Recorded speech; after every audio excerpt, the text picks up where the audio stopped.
Here's a poem by William Butler Yeats, who's an important poet, and not just important, but important. Important poets often are burned alive as heretics. And this poem is called Crazy Jane Talks with the Bishop. And in fact, Yeats has a whole series of Crazy Jane poems.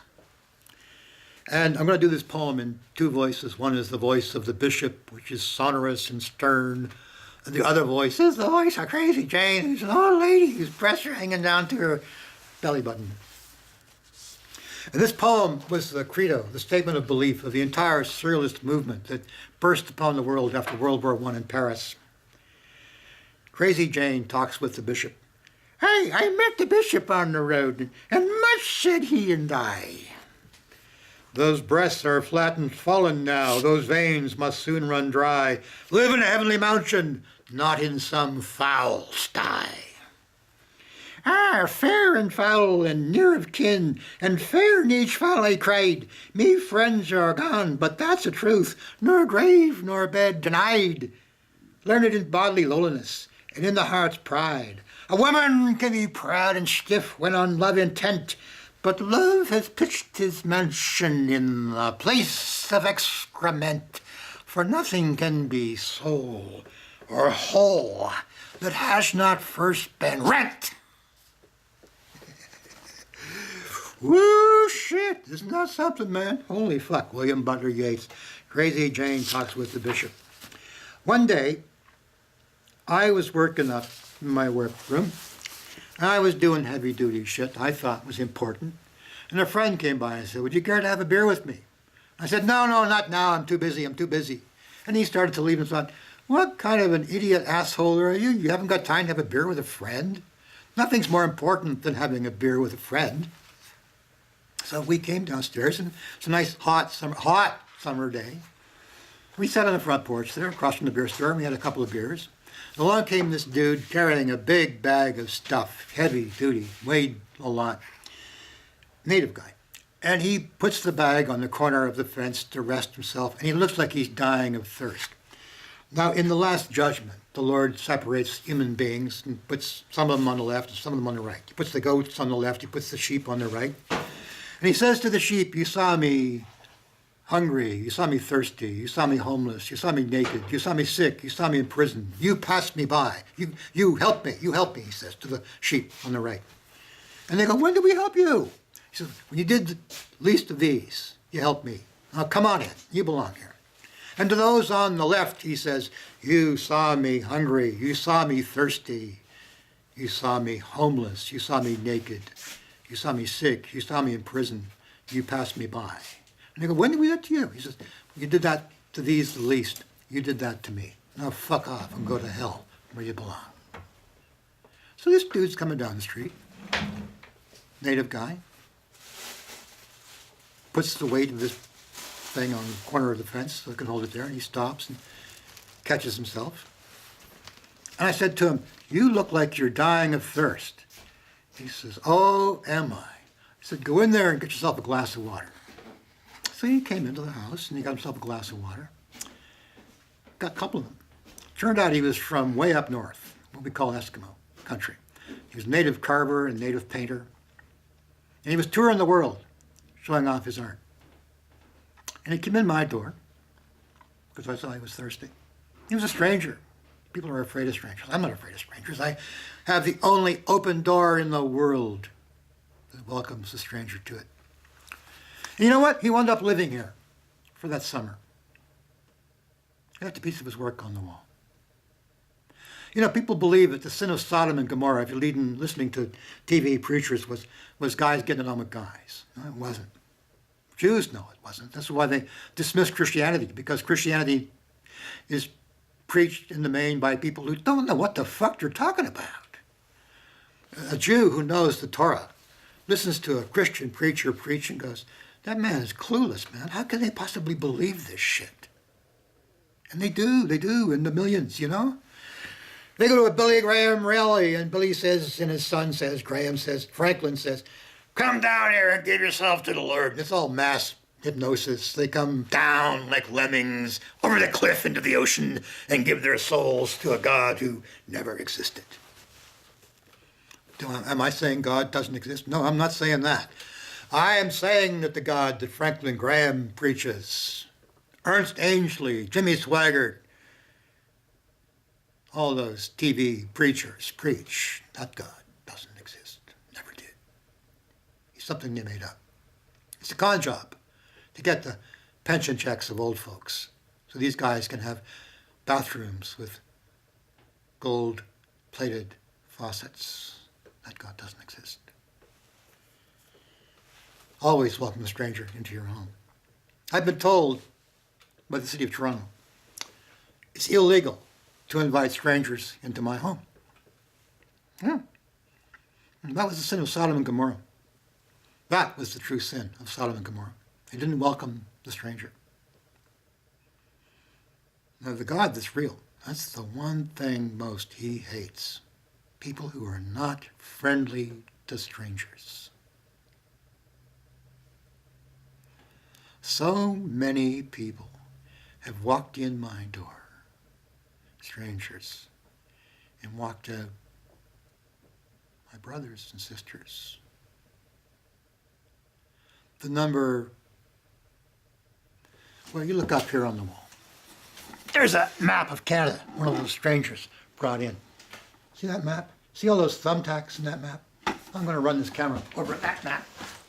See? Oh, way up there in the frozen north, all over the place. Look, see. And that's just Canada. That's just Canada. And here's an apron for New Zealand thumbtacks. This is where the strangers, and this is just a few of them because we don't have a map of the world on that wall. This is where just a few of the many have come from. The many strangers I have welcomed into my life as my brothers and sisters. You won't find me in church on Sunday. Men pray to God on Sunday, and they prey on men on Monday. You won't find me wasting my time there. My brother Michael killed himself when he was 24. He got caught between a rock and a hard place, and he had no choice except to do something that his family, his mother and father, were threatened. The people who threatened him said if he didn't take care of them, they would rape his sister, his youngest sister. My sister offered to help him. Her and her husband said they would get a mortgage on their house to help him. And he said, no, I'll deal with this myself. And I was staying at my sister's house that morning. It was a Saturday morning in May 1981. And all of a sudden, I felt my chest explode. I felt an overwhelming need for the arms of my mother. And that night, we were watching a movie on TV called The Beast Must Die, which is a lousy movie about werewolves. And it ended with the main character serving a whole bunch of people dinner. And he said that there's a werewolf, and he knew who it was, and his wife turned into a werewolf, and he shot her and killed her. And he said, she was infected. I know who the true werewolf is. The true werewolf turned into a werewolf, and he shot him and killed him. And then he put the gun into his mouth. There's a knock on the door. My sister answered it. The phone rang. My sister answered it. She came back, she said, something terrible has happened to our brother. The man on television blew his brains out. The police had found my brother's body in a baseball park. He shot himself that morning. I felt his passing. I felt the moment of his death.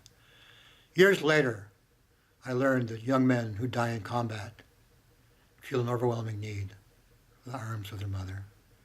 And I know in the moment of his death, my brother Michael, God rest his soul, and he's not in hell. They tell you that suicides are in hell. A man who gives his life to save others is never in hell.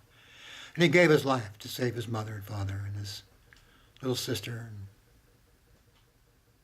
bigger sister who offered to help him. He gave his life to save those people. Man, that strong is not in hell. No, not at all. The thing was, if he was a rat, if he would inform on the people that were coming after him, he could have saved his life. But he'd rather die than be a rat.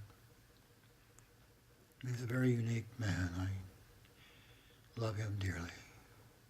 When he was a kid, we used to watch Long John Silver on TV, and Michael would toddle over to the TV set and Long John Silver had his sword over his head and he'd go, "Hurrah!"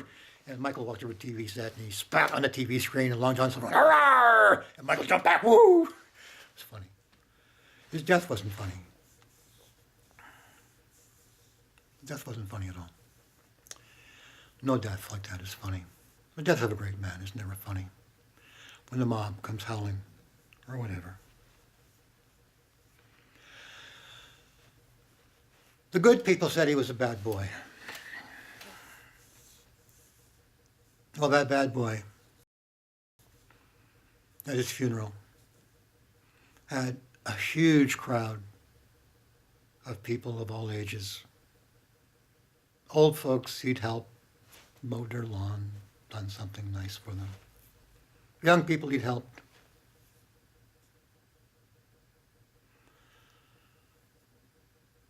He was a bad boy. Yeah, he was a bad boy, all right. He was a bad boy who died with more love than most people will ever get in their entire life. God bless the bad boys, because this world sure as hell damns them. If you're a bad boy and a bad girl, good for you. We need more of you, you know? Crazy Jane. Nothing can be sold or whole which has not first been rent. Embrace life. Don't run from it. Don't hide in a convent. Don't think that God wants your prayers. He doesn't. Story of the Good Samaritan, you know, a man gets beaten up by bandits and he's lying bloodied and beaten on the road, and along comes the Pharisee and sees him and crosses the road. Along comes the scribe, which means lawyer, and sees him and crosses the road. Along comes the Samaritan. Now that Pharisee and scribe, that Samaritan was beneath contempt. Samaritans were beneath contempt. Absolutely. This man had asked Jesus, "Who is my neighbor?" When Jesus said, "Love your neighbor as yourself." The man had said, a lawyer, "Who is my neighbor?" Like all lawyers, let's put a limit on the limitless. Let's define this. Who exactly is my neighbor I have to love? By the way, these eyebrows are, I am told, the eyebrows of a living Buddha. And these ears, I am told, are the ears of a living Buddha.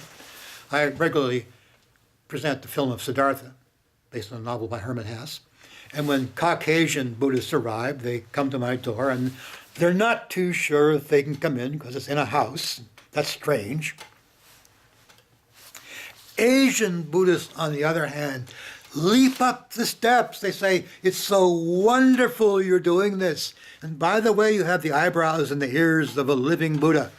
And I say, well, at least the eyebrows and the ears are in the right place. Now let's work to get the rest of me there. Never take yourself too seriously, even if you are a living Buddha.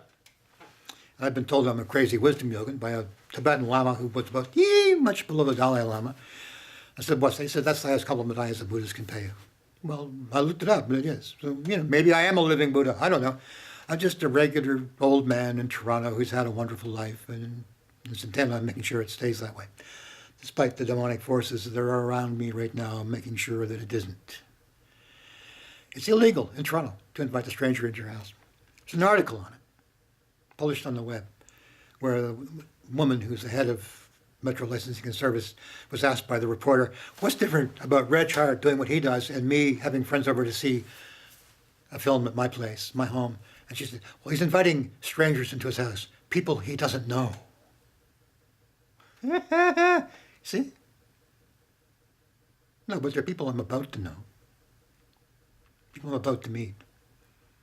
And I'm doing what we are called to do. We are called to embrace the stranger as our long-lost brother and sister. I'm doing that. I'm not wasting time in church. No siree, not me. Yeah? When Jesus walked into a church, a temple, or a synagogue, they picked up whatever handy. Sticks, stones, rocks. They threw them at him. They drove him out. Didn't want him there. Where was he welcome? He was welcome in public houses, which are taverns. Jesus was called a friend of publicans and sinners. Publicans are people who drink in public houses. And they listened to him there. I have a full-sized authorized replica of the Shroud of Turin. I have the right to exhibit it anywhere I choose. And I choose not to exhibit it in churches. I want to exhibit it in taverns, in bars, in the places where when Jesus walked the earth, he was welcomed. He was given food and drink, where he was listened to. You know, that's where I wanted to be seen. I want to be seen by the people he loved. When the good people who spent all their hours in church saw Jesus, they said, this man is no prophet. He's a friend of publicans and sinners. If this man knew that this woman washing his feet with her hair and his tears was a prostitute, he wouldn't let her touch him. Oh, he knew. Oh, boy, did he know. He knew who the real prostitute was. We all do. Amen. This is Reg Hart from Hell's Kitchen and the Cineforum in Toronto on the first day of February 2019. Pleasure to meet you. Hope to see you one day at my door.